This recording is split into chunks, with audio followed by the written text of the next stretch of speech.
Big TV భక్తి సమాచారం WhatsApp ఛానల్లో జాయిన్ అవ్వండి. అన్ని విశేషాలు ఎప్పటికప్పుడు తెలుసుకోండి. శ్రీ గురుభ్యో నమః. శ్రీమాత్రే నమః. ప్రేక్షకులందరికీ నమస్కారం. గురు బ్రహ్మ గురుర్విష్ణు గురుర్దేవో మహేశ్వరః గురుః సాక్షాత్ పరం బ్రహ్మ తస్మై శ్రీ గురవే నమః. ఆపదామపహర్తారం దాతారం సర్వసంపదాం లోకాభిరామం శ్రీరామం భూయో భూయో నమామ్యహం. హరే కృష్ణ. భాగవత కథలు. భాగవతం వ్యాస భగవానుడు 17 పురాణాలు, మహాభారతం అన్నీ కూడా రచించాడు. కానీ సరస్వతీ నది ఒడ్డున కూర్చొని, అంటే ఆయన ఆశ్రమం సరస్వతీ నది ఒడ్డునే ఉంటుంది.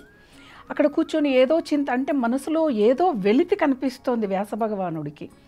అప్పుడు నారదుల వారు ఏం చేశారు?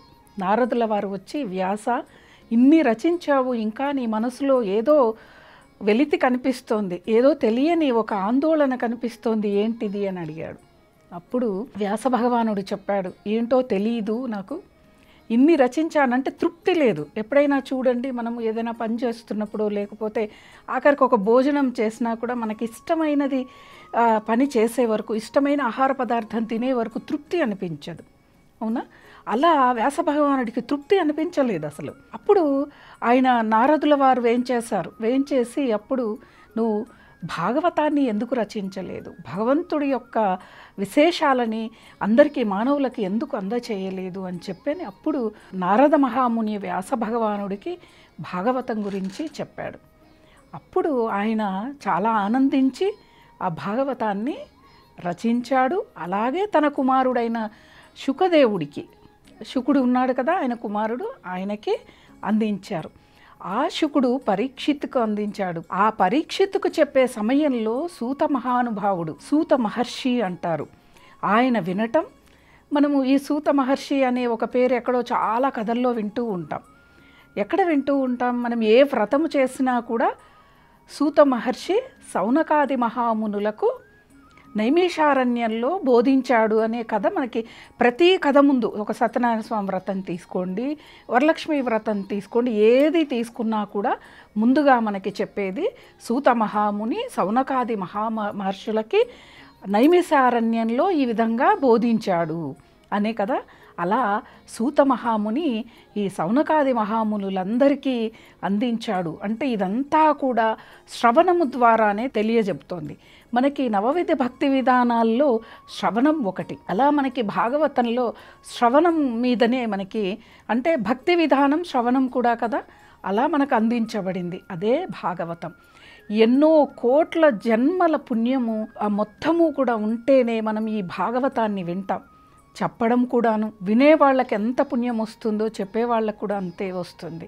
భగవానుడి గురించి చెప్పిన ఎన్నో ధర్మ సూక్ష్మాలు తెలియజేశారు ఈ భాగవతంలో అన్నమాట.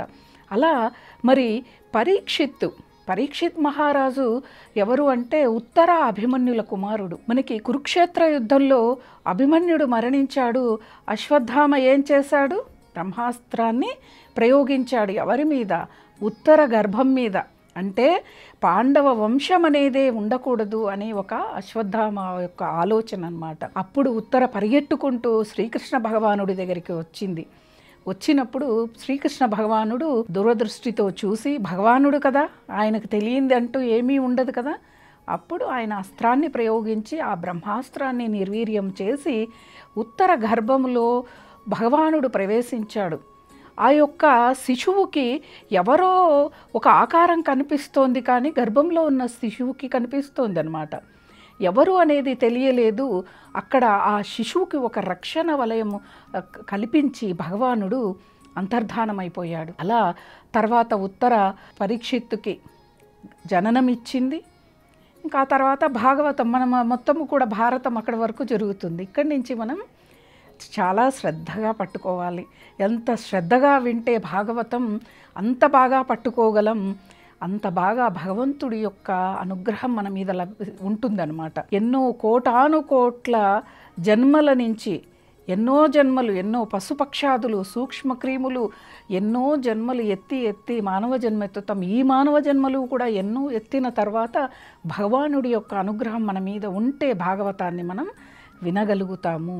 ఆ పాపాన్ని మొత్తము కూడా భాగవతం వినడంతోనో లేకపోతే చెప్పడంతోనో అలాగే చదవటం వల్ల కూడా ఆ పాపాన్ని పోగొట్టుకున్న వాళ్ళం అవుతామన్నమాట. అంటే అనుక్షణము భగవన్నామస్మరణ చేస్తూ ఉండటం అనేది మనకి ఒక రక్షణ వలయంలా, ఆ కవచంలా మనకి పనిచేస్తుంది అనమాట. అలా ఈ పరీక్షిత్తు ఏం చేశాడు?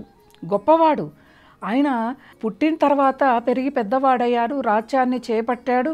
పాండవులు పరీక్షిత్తుకు అప్పజెప్పేసి వెళ్ళిపోయారు. ఆయన ఎంతో వైభవంగా రాజ్యాన్ని ఏలుతూ ఉన్నాడు. అలాగే రాజుల యొక్క లక్షణం ఏంటిది అంటే వేటాడడం. అలాగే పరీక్షిత్తు కూడా వెళ్ళాడు, వేటాడి అలసిపోయాడు. దాహం వేస్తోంది, బాగా వేస్తున్నప్పుడు దగ్గరలో ఉన్న ఒక ఆశ్రమానికి వెళ్ళాడు. ఆశ్రమానికి వెళ్ళి అక్కడ ఒక ముని తపస్సు చేస్తూ ఉంటాడు. ఆయనను అడిగాడు, దాహం వేస్తోంది, మంచినీటిని ఇవ్వండి అని. అంటే ఆయన పలకలేదు. ఏమి ముని అహంకారంతో నాకు బదులు ఇవ్వట్లేదు అంటే ఇక్కడ రజోగుణం అనేది పనిచేస్తోంది పరీక్షిత్కి. అహంకారంతో నేను రాజునయ్యి ఉండి కూడా దాహం వేస్తోంది అని చెప్పని నేను నీళ్ళని అడిగితే కూడా ఇవ్వలేదు అని చెప్పి పక్కనే చచ్చిపడి ఉన్న పాముని తీసి ఆయన మెళ్ళో వేసి వెళ్ళిపోయాడు.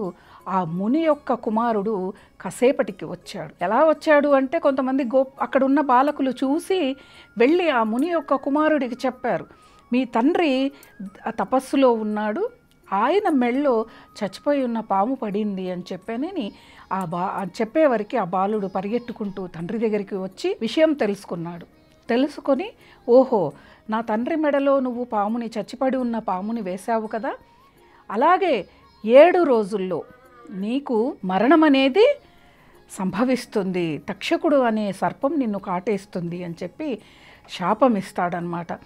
అలా అంతా కోలాహలంగా ఉండేవరకు ఆ మహర్షికి ఆయన బాహ్య స్పృహలోకి వచ్చి చూసి అయ్యో కుమారుడు చేసింది చాలా తప్పు కదా అని చెప్పి అలా చేయకూడదు నువ్వు అని చెప్పి ఏం చేస్తాం, అలా అప్పటికే ఆయనకి శాపం ఇచ్చేశాడు.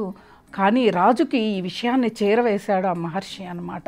ఎందుకంటే ఆయన ధర్మం, తన కుమారుడు చిన్న వయస్కుడు తెలియక శాపాన్ని ఇచ్చాడు కాబట్టి ఆ రాజుకు తెలియచేస్తే జాగ్రత్త పడతాడని చెప్పి ఆయన ఆ రాజుకు చేరవేశాడు.